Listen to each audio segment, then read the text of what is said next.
तर आज आम्ही चाललो आहे रानात करवंद आंबे वगैरे खायला. उन्हाळ्याच्या सुट्टीत करवंद आंबे ह्याच्याशिवाय काय मज्जाच नाही.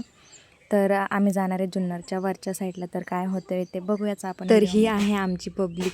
गाडीच्या टपावर बसण्याची मज्जा काही वेगळीच असते. नंतर पुढे आम्हाला भेटली महाराष्ट्राची शान लाल परी.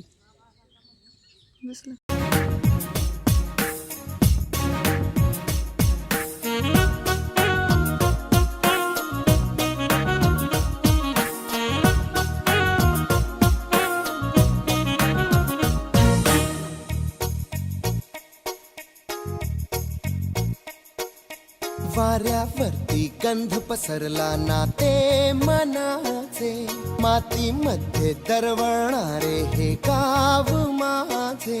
वाऱ्यावरती गंध पसरला नाते मनाचे, मातीमध्ये दरवळणारे हे गाव माझे. जल्लोष आहे आता उधाणलेला, स्वरधुंद झाला मनी छेडलेला, शहरलेला. पुढे आम्हाला हे आंब्याचं झाड भेटलं आणि खाली तर इतके आंबे पडले होते ना पाडाचे, तुम्ही बघू शकता. एवढं काही दिसत नाही क्लिअर व्हिडिओमध्ये.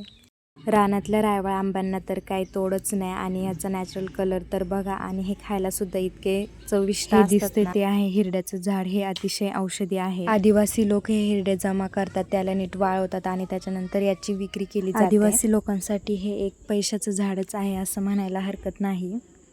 हिरड्याचे झाड हे आंब्याच्या झाडाप्रमाणेच वाढते. समोर दिसते ते हिरड्याचं झाड आहे. नंतर आम्ही भरपूर करवंद जांभळं खाल्ली. पुढे आम्हाला हे उंबराचं झाड भेटलं आणि त्याच्यावर इतके सारे उंबरं लागली होती. त्यानंतर आम्ही सगळे बसलो जेवणासाठी. माझ्या मम्मीने बनवली होती ही स्पेशल बिर्याणी.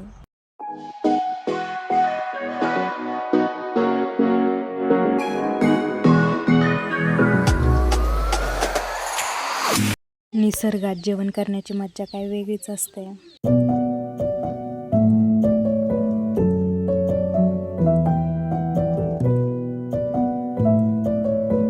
त्यानंतर आम्ही सगळे गेलो रानात फिरायला आणि रानात आम्हाला हे मुंग्यांचं घर सापडलं. पुढे आम्हाला एका झाडावर ही फुलं सापडली. ती फुलं काढण्यासाठी आत्याची मुलगी झाडावर.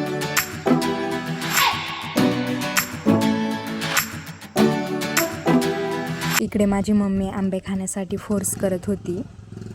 ह्याला तर एवढा आनंद झाला होता, नुसतं इकडे तिकडे फिरत होता.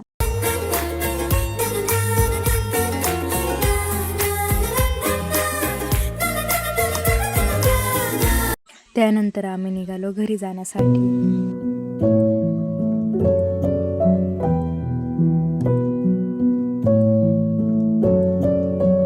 समोर दिसतोय तो आहे शिवनेरी किल्ला. त्यानंतर पोचलो आम्ही घरी. तर भेटूया आता नेक्स्ट व्हिडिओमध्ये. बाय.